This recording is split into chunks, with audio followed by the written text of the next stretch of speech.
il n'y avait pas de bruit à la CPI. Tout ce que vous pouvez voir, c'est des gens qui ont pu venir, et c'est pas tout le monde qui venait voir le président Laurent Gbagbo en prison. Les quelques rares qui venaient le voir, et puis faisaient juste une photo devant le numéro 32. Les bruits commencent quand Charles Blé Goudé arrive. J'ai été le premier qui a informé le président Gbagbo que Charles Blé Goudé était arrivé à la CPI. Il ne l'avait pas encore vu. Vous y étiez? Moi, j'étais là. Si j'ai bonne mémoire, mars 2014. C'est moi qui lui dis, il a été déporté à la CPI. Ça a été une des journées de mémoire de mes nombreuses visites. J'ai jamais vu le président dans un état pratiquement inquiet que ce jour. C'est aujourd'hui que je comprends. Parce que tous ceux qui ont visité les deux en prison vous le diront. Cette histoire commence avec des militants, des convictions et des blessures qui n'ont jamais cicatrisé. Le CJEP était au départ un simple mouvement de soutien au FPI, mais tout bascule lorsque certains refusent de le voir devenir un parti politique. S'ensuit des fractures, des accusations, des influences dans l'ombre et des révélations depuis la haie entre Blé Goudé et Gbagbo. Aujourd'hui, nous reconstituons ces fragments d'histoire politique, sans interprétation, uniquement avec des faits rapportés par ceux qui y étaient. Like et abonne-toi pour soutenir ce travail d'archives. Le président n'a plus la paix dans cette prison depuis l'arrivée de Blé Goudé. C'est pas une affirmation gratuite. Oui. Je vous donne des faits. Non, je n'en dis ce qu'on vient pas. Je dis juste que c'est quand même un peu grave. Pourquoi, en même temps, vous ne vous dites pas, j'ai vu le président très inquiet à ce jour-là, quand je lui annonce l'arrivée de Blé Goudé, parce que c'est quelqu'un qu'il considère comme son fils, qui vient d'arriver dans une... Donc peut-être qu'il est affecté. C'est ce que j'ai pensé au départ. Ça a été une des visites, comme je vous dis, très courte, parce que vraiment, il n'était pas... Mais avec le cours des événements, on me fait comprendre qu'il sait des choses que nous, on ne sait pas. Et que c'est avec le cours des événements, de tout ce qui a pu se passer à la CPI comme bruit. N'oubliez pas que Charles Blé Goudé a conduit de communiquer ici pour dire qu'il reçoit qui il veut, quand il veut. Il est aussi un prisonnier. Mais simplement parce il n'en avait pas le droit, selon vous? Si, mais quand on est avec son père en prison, quelquefois, on respecte aussi son intimité. Surtout que quand vous partagez le même périmètre. Le même périmètre. Il y a des personnes que le président ne voulait pas recevoir. Monsieur Charles Blé Goudé, sachant que le samedi, c'est le jour de visite des familles. Donc forcément, le président va être là. C'est ce jour qu'il recevait ces personnes. Qui sont ces personnes? Charles Blé Goudé a ce nom, hein? Poser. Souffrez. Souffrez. Que je ne cite pas ces noms. D'accord. Il sait. Moi, je sais. Le président sait. Beaucoup d'Ivoiriens le savent. Est-ce que vous comprenez? Mais Charles Blé Goudé, lui, il a cité des noms. Hein. Oui, ça, c'est son choix. Je citerai des noms. J'ai cité déjà des noms, j'ai cité Angéno.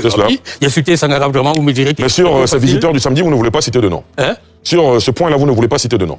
Le premier cas que je vais vous dire, est-ce que vous comprenez? La première visite, allez documenter, allez rechercher, c'est la visite de Mme Angéline Kilé à la CPI, à Charles Blé Goudé. Est-ce que vous comprenez? Cette visite, c'est aussi un élément déclencheur. En quoi est-ce que c'est un élément déclencheur? Il y a eu des Soro qu'il a reçu. Et à la suite de ça, d'ailleurs, c'est là qu'il a fait un communiqué pour dire qu'il va recevoir qui il veut, c'est son droit. Et il parlait de qui? Et à qui? Au président Laurent Gbagbo.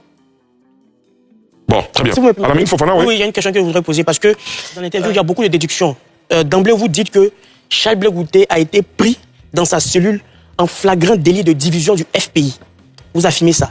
Donc, on vous demande la preuve, vous dites que c'est lui qui peut-être dit au président Afi de faire de telle ou de telle manière. Mais quel est le moyen par lequel vous avez intercepté cette discussion avec le président Afi, sachant que vous dites qu'il a été pris en flagrant délit de division du FPI? C'est ce que je viens de vous dire. Que, vous savez, hein, le président sait qui parle à qui. Il faut comprendre d'abord le système de ces pays.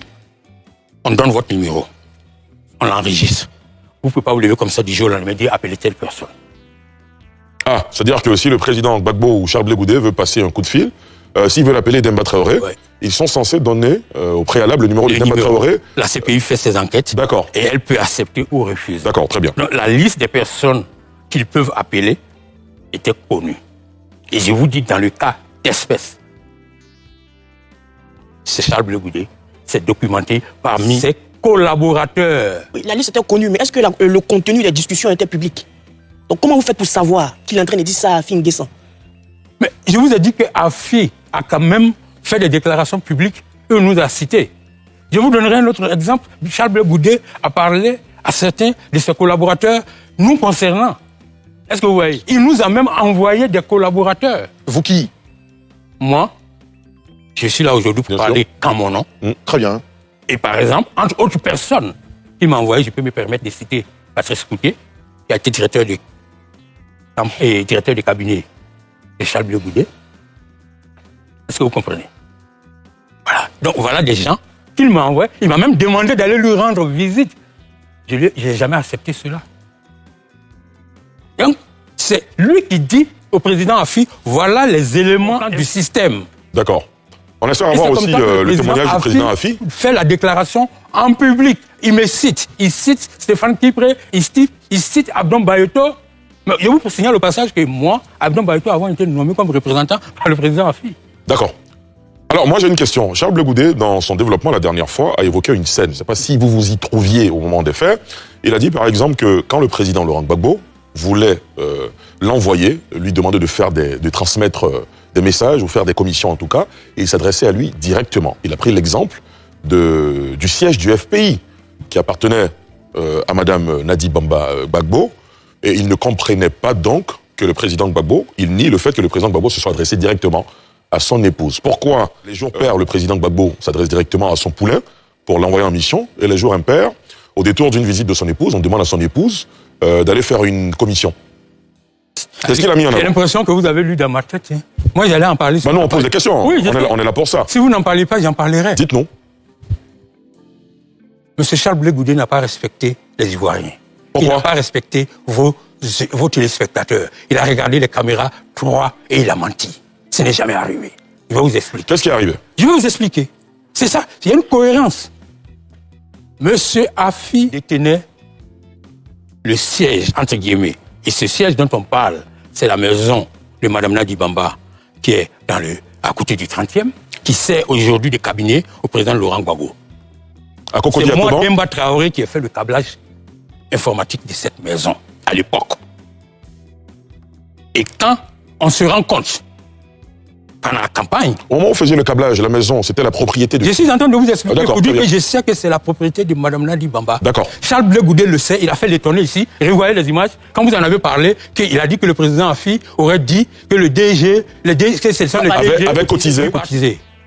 M. Diarra-Souba, c'est connu. Le FPI avait un terrain à Yopougon. Pourquoi les cadres, les DG du FPI ne cotiseraient pas pour construire leur siège? Mais c'est la maison d'une personne, et ça au moins ils savent que ce n'est pas leur nom qui est sur ce terrain qu'ils allaient construire. Afi le sait, Afi sait que cette maison appartient à Mme Nadi Bamba. Issa Malik Koulibaly, qui était directeur national des campagnes, le sait. Charles Blé Goudé, qui était le numéro 6 de la campagne en charge des jeunes, le sait. Moi, j'étais le numéro 2 de la campagne et j'étais chargé de la communication et des TIC. Donc, j'ai suivi la finition et n'ayant pas eu de siège pour la campagne, c'est comme ça. Cette maison était destinée à servir de fondation pour le président Laurent Gbagbo quand il aura quitté le pouvoir. C'est donc elle donne sa maison pour que ça serve de direction de campagne. Ali, ils étaient là. Ils sont encore vivants. Donc ce ne sont pas les DG du parti qui ont cotisé? Non, ils n'ont pas 5 francs là-dedans. Et elle est venue nous présenter. Moi, j'ai fait le câblage, donc je savais. Mais le reste de l'équipe, elle est venue présenter, c'était même pas encore équipé. Ali, j'ai envoyé le courant. C'est moi qui ai affingué sans appeler pour dire, mais Demba, votre maison là, vous ne l'avez pas encore meublée. On a tenu la première réunion de la direction des campagnes dans le jardin de cette... Merci d'avoir suivi cette analyse jusqu'au bout. Maintenant, j'aimerais vraiment lire votre avis. Selon vous, qui a eu raison dans cette crise interne? Le CJEP devait-il rester un mouvement ou devenir un parti? Le rôle de Nadine Bamba a-t-il été sous-estimé ou surestimé? Partagez la vidéo autour de vous. Comprendre notre histoire